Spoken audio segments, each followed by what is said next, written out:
అలా. హాయ్ అండి. మీరు మీ పిల్లల కోసం సాయంత్రం 4 గంటలకి పిల్లలు స్కూల్ నుంచి రాగానే తినడానికి స్నాక్స్ ఇవి చాలా బాగుంటాయండి. కరకరలాడుతా క్రిప్సీగా ఉంటాయండి. అయితే 1 కేజీ మైదా, 100 గ్రాములు డాల్డా, ఒక 100 గ్రాములు బొంబాయి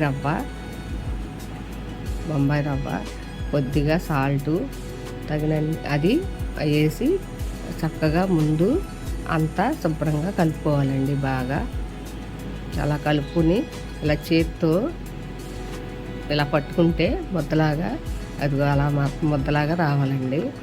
వచ్చిన తర్వాత అలా ముద్దలాగా వచ్చిన తర్వాత దానిలో తగినన్ని నీళ్లు పోసుకొని చక్కగా చపాతీ ముద్దలాగా కలుపుకోవాలి. చపాతీ ముద్దలాగా చక్కగా బాగా మెత్తగా చక్కగా ఎక్కువసేపు అలా కలుపుకోవాలండి. పంచదార కూడా కలుపుకోవాలండి.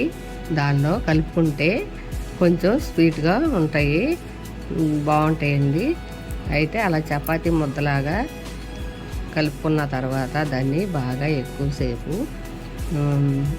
చక్కగా ఇది సాఫ్ట్నెస్గా వచ్చేలాగా చక్కగా కలుపుకొని దాన్ని ఈ ముద్దని చక్కగా ఒక పక్కన పెట్టుకోవాలండి. ఒక 10 నిమిషాలు తర్వాత దాన్ని తీసుకుని చిన్న చిన్న ఉండలు చేసుకుని చపాతీ కర్రతో చక్కగా చపాతీలాగా ఒత్తుకోవాలండి.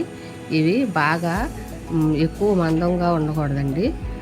చపాతీ కంటే కొంచెం లావుగా కొద్దిగా ఒత్తుకోవాలి. అప్పుడు బిస్కెట్లు చక్కగా కొంచెం మందంగా వస్తాయండి. ఇప్పుడు చక్కగా అలా రౌండ్ షేప్లో చక్కగా అలా చేసుకోవాలండి. చేసుకున్న తర్వాత వీటిని మామూలుగా ఇది చెంచాకి చక్రం ఉంటుందండి. అది కజ్జికాయలు చేసుకోవడానికి ఉపయోగపడే చక్రం అది దాంతో చక్కగా ఇలా కోసుకోవాలండి. ఇలా బారుగా కోసుకున్న తర్వాత దాటిని చక్కగా మళ్ళీ ఇటు తిప్పి కోసుకోవాలండి. అలాగే కాకుండా మనకి ఇష్టమైన షేప్లో కూడా రౌండ్గా కూడా కోసుకోవచ్చు. రౌండ్గా కోసుకోవాలంటే ఏదైనా చక్కగా అంచులు ఉన్న గిన్నె ఉంటుంది చూడండి, దాంతో ఇలా రౌండ్గా ఇలా పెట్టి ఒత్తుకుంటే అలా రౌండ్గా వస్తాయి. అయితే నేను ఇప్పుడు డైమండ్ షేప్లో కట్ చేశానండి. వీటిని చక్కగా ఒక పళ్ళెంలోకి కానీ ఒక బౌల్లోకి కానీ తీసుకుని వేసుకోవాలి. వీటిపైన ఒకదానికొకటి అంటుకోకుండా చక్కగా పొడి పిండి జల్లుకోవాలి. అలా జల్లుకుంటే అంటుకోవు ఒకదానికొకటి. తర్వాత స్టవ్ వెలిగించి మనం కళాయి పెట్టుకోవాలండి. దానిలో డీప్ ఫ్రైకి సరిపడా నూనె వేసుకోవాలి. దాంట్లో మనం చక్కగా నూనె వేడయ్యాక చక్కగా అదే చూడండి, నేను చూపిస్తున్నాను. వేడైన తర్వాత ఈ డైమండ్ షేప్లో ఉన్న బిస్కెట్లని దానిలో వేసుకోవాలి. వేసుకొని చక్కగా ఫ్రై చేసుకోవాలండి. డీప్ ఫ్రై చేసుకోవాలి. డీప్ ఫ్రై అంటే గోల్డెన్ బ్రౌన్ కలర్ వచ్చే వరకు వేయించుకోవాలి. బాగా నలుపు రంగు వచ్చేలాగా కాకుండా గోల్డెన్ బ్రౌన్ వస్తే బాగుంటాయండి. అలా వేయించుకున్న తర్వాత చక్కగా వాటిని తీసి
ఈ బొంబాయి రవ్వ వేస్తాం కదండి, అది చక్కగా నోటికి కరకరలాడుతూ చక్కగా తగులుతుందండి, నోటికి తగులుతుంది, కరకరలాడుతూ బాగుంటాయండి. ఇప్పుడు ఇవి గోల్డెన్ బ్రౌన్ కలర్ వచ్చాయి, వీటిల్ని మనం తీసేసుకోవాలి. తీసుకుని ఒక బౌల్లో సర్వ్ చేసుకోవాలండి. ఇవి పిల్లలు రాగానే మీ పిల్లలు వాళ్ళకి పెడితే చక్కగా ఇష్టంగా తింటారండి. మీకు ఈ ఐటెం నచ్చినట్లయితే కనుక లైక్ చేసి షేర్ చేయండి, కామెంట్ చేయండి.